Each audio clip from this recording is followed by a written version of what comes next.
సాధారణంగా పల్లెటూర్ల పేర్లు వినడానికి ఎంతో ఇంపుగా ఉంటాయి.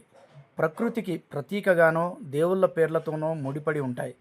కానీ శ్రీ సత్యసాయి జిల్లా గోరంట్ల మండలంలో ఉన్న ఒక ఊరి పేరు మాత్రం కాస్త వింతగా భయపెట్టేలా ఉంటుంది. అసలు ఆ ఊరికి ఆ పేరు ఎలా వచ్చిందో తెలుసుకోవాలంటే కొన్ని వందల ఏళ్ళు వెనక్కి వెళ్ళాలి.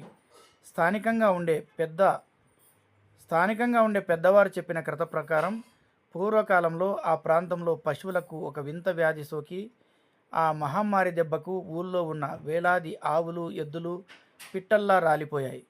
పశువులే ప్రాణంగా బతికే రైతుల కన్నీళ్లకు అంతు లేకుండా పోయింది. చనిపోయిన వారి వేలాది పశువుల కళేబరాలను ఊరి చివర ఒకే చోట పెద్ద గుట్టగా రాశులు పోశారు. కాలక్రమేణా గద్దలు, కుక్కలు, ఇతర జంతువులు ఆ మాంసాన్ని తినివేయడంతో అక్కడ కేవలం ఎముకలు మాత్రమే మిగిలాయి. వేలాది పశువుల ఎముకలు కావడంతో ఆ ప్రాంతం దూరం నుండి చూస్తే ఒక తెల్లటి కొండలా, ఎముకల గుట్టలా మారిపోయింది. కొన్నాళ్ళ తర్వాత అటుగా వెళ్తున్న ఓ మహారాజు ఆ తెల్లటి గుట్టను చూసి ఆశ్చర్యపోయాడు. ఏమిటి ఈ వింత? మంచు కొండను తలపిస్తున్న ఆ ఎముకల గుట్ట ఏమిటి అని ఆరా తీశాడు. తన సైనికులు, మంత్రుల ద్వారా ఆ ప్రాంతంలో జరిగిన విషాద నేపథ్యాన్ని తెలుసుకున్నాడు.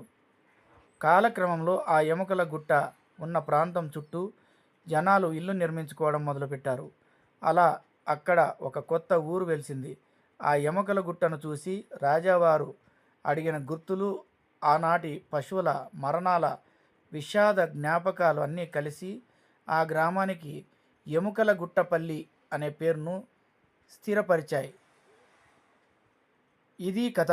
కాలం గడిచే కొద్దీ ఆ గుట్ట కనుమరుగైన ఒక చారిత్రకు సజీవ సాక్ష్యంగా ఆ ఊరి పేరు మాత్రం ఎముకల గుట్టపల్లిగా నేటికి అలానే మిగిలిపోయింది.